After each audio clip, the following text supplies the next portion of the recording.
Clopidogrel, sold under the name Plavix, is a second-generation antiplatelet drug belonging to the thienopyridine family. Clopidogrel works to reduce the risk of stroke and other cardiovascular diseases by inhibiting platelet clot formation. Clopidogrel is an oral formulation, often taken alongside aspirin for maximal efficiency. A typical Clopidogrel formulation contains 75 micrograms of the drug itself. The drug has a long onset time of around 2 hours, however the desired effects can last for 3 to 5 days. Clopidogrel was designed in 1977 and patented in 1982 in a joint venture by Sanofi and Bristol Myers Squibb Co. The drug was FDA approved and released onto the market in 1998, where it was very successful.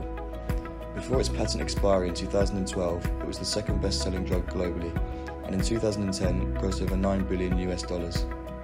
Clopidogrel works by inhibiting the P2Y12 receptor, which upon binding to its ADP agonist induces platelet aggregation, a fundamental step in atherosclerosis. Atherosclerosis is where a plaque develops in the blood vessels. This can be very dangerous because it causes an increase in blood pressure, subsequently increasing the risk of stroke, aneurysms and ischemic heart disease.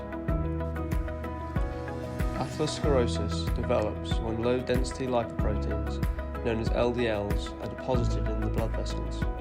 LDLs will eventually become oxidized, and this initiates a chronic inflammatory response, recruiting leukocytes, macrophages, and lymphocytes. It also activates platelet adhesion, a critical step in the forming of the plaque. The platelets aggregate via the binding of ADP to the P2Y12 receptor, which in turn activates GPIIA and GPIIB receptors that cause crosslinks with fibrinogen. The adhesion of the platelets acts to direct the inflammatory cells to the plaque. The platelets also carry a significant amount of stromal-derived factor 1, known as SDF1. SDF is a potent chemokine for the cells recruited in the inflammatory response. Recruited macrophages try to remove the LDL, but cannot effectively remove it, resulting in the formation of foam cells, increasing the mass of the LDL, forming a plaque. This plaque is known as atherosclerosis. Drugs such as clopidine and clopidogrel covalently bind to the P2Y12 receptor and stop the platelets from aggregating. Thienopyridine drugs are a family of irreversible P2Y12 receptor inhibitors whose structure contains a thiopine ring fused with a tetrahydropyridine ring. The first thienopyridine drug introduced was clopidine, discovered by Sanofi in 1972 while screening for novel anti-inflammatory molecules. Its mechanism of action was unknown until after the development of the second generation of drug. Clopidine was released globally in 1991, but upon its release, research started for the development of a novel analogue, as patients experienced many hematological adverse effects. Some patients experienced neutropenia, a deficiency in neutrophil cells, the most prevalent leukocyte in the bloodstream, meaning the body's ability to fight infection is greatly reduced.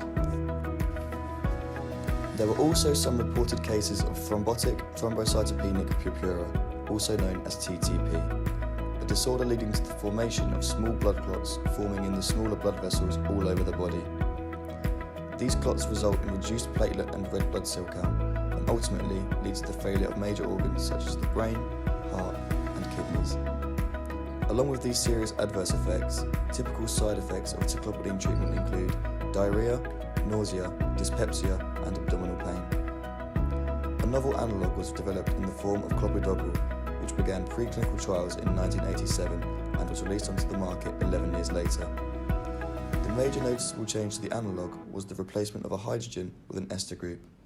Through changing this group, the incidence of TTP dropped to 4 per million patients treated. The synthesis of Clopidogrel can be completed by many different reactions. The one that is shown is generally considered to be the most effective method, as determined by Sanofi, the company who produced Clopidogrel. The first step in this mechanism was the formation of methyl ester. Continued refluxing with chlorinated mandelic acid with methanol in the presence of hydrochloric acid produced methyl mandolate. The product formed was chlorinated using thionyl chloride, which leads to the formation of alpha chloroacetate. The latter was then displaced with thienopyridine through an SN2 reaction, which finally leads to the formation of the drug's final structure. The problem found in these methods was that they produced racemic mixtures. This was problematic because only the dextrorotary Clopidogrel variant was the active compound, and the levorotary Clopidogrel was the inactive compound and had no binding interactions with the P2Y12 receptor. This problem was overcome by treating the racemic mixture with levorotary cam410 sulfonic acid in acetone to form salt-19. This was recrystallized from acetone to produce an enantiomerically pure dextrorotary Clopidogrel. This is the current way of synthesis for Clopidogrel on a large-scale setting.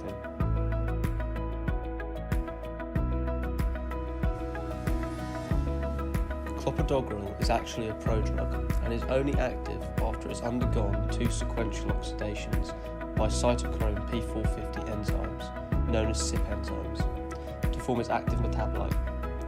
Firstly, Clopidogrel is transported into the liver via the action of the ABCB1 transporter.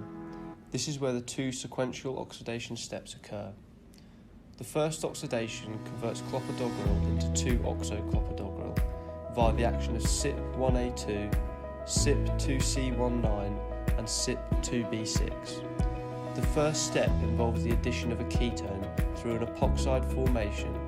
The major enzyme responsible is CYP1A2.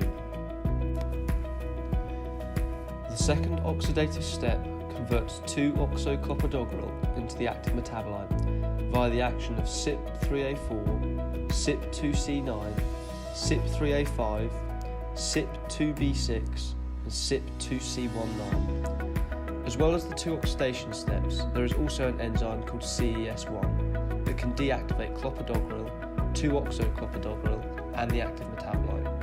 CES1 is the major hydrolytic enzyme in the liver and performs approximately 95% of the total hydrolytic activity in the liver. CES1 hydrolyzes Clopidogrel, 2-oxoclopidogrel and the active metabolite.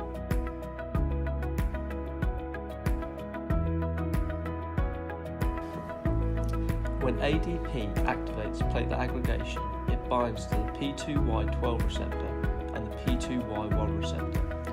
Both receptors must be activated for platelet aggregation to occur.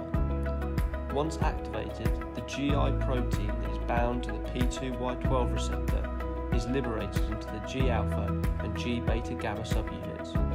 The G-alpha subunit inhibits adenyl cyclase, reducing the production of cyclic adenosine monophosphate. This in turn inhibits protein kinase A and activates vasodilator stimulated phosphoprotein, known as VASP. VASP causes platelet degranulation and thromboxane production, activating GPIIB and GPIIA, causing the release of fibrinogen. This ultimately causes platelet aggregation. Clopidogrel binds to the P2Y12 receptor covalently, forming a disulfide bond with the thiol group of the active metabolite and the cysteine residue in the binding pocket. The ADP cannot activate both necessary receptors to cause aggregation. This means the platelets cannot aggregate for the rest of their life cycle, stopping the formation of atherosclerosis.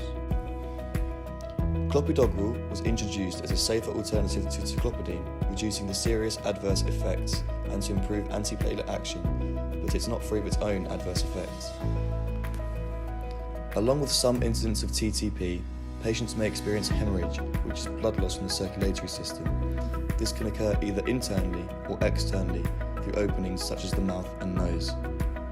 Incidence of hemorrhage is aggravated upon dual administration with aspirin.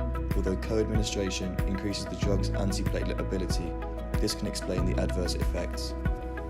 Application of both drugs has an additive effect, further inhibiting the ability of platelets to induce clots, both those necessary and atherosclerotic.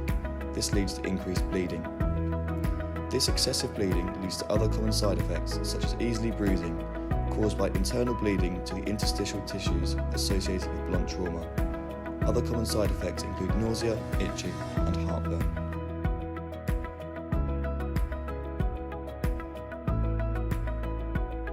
There is potential for clopidogrel to interact with other drugs used in treatment for alternative conditions. In cellular models, clopidogrel was found to inhibit CYP2C19 and so may increase plasma concentrations of drugs that it metabolizes. For example, potassium channel blocker tolbutamide, which can lead to adverse systemic side effects. In 2009, the FDA restricted clopidogrel administration with proton pump inhibitors, omeprazole and esomeprazole, due to its detrimental interactions. Clopidogrel is metabolized to its active form by CYP2C19. However, variety in genotyping leads to inactivity of the drug due to variation in the enzyme. It is suggested that as much as 14% of patients are cytochrome P450 poor metabolizers, receiving minimal benefit from clopidogrel treatment and are at an almost 4 times greater risk of cardiovascular-related disease. In order to combat this inherited clopidogrel resistance, a third-generation thienopyridine drug, prasugrel, was brought to market in 2009 by companies Daiichi Sankyo and Eli Lilly. Along with its thienopyridine predecessors, prasugrel is a prodrug that becomes metabolized in a different means due to 2 significant changes to the general thienopyridine structure observed in clopidogrel.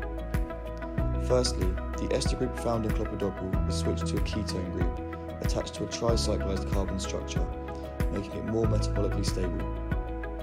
Secondly, the hydrogen at the 2 position in the thiopene ring was replaced with an ester group. This ester group addition shifted the metabolic process to be conducted by esterase enzymes, conquering the issue of CYP2C19 variation. At this point, prasugrel's metabolism converges with clopidogrel and to clopidine, as the non-active thiolactone undergoes ring opening thanks to the CYP enzymes.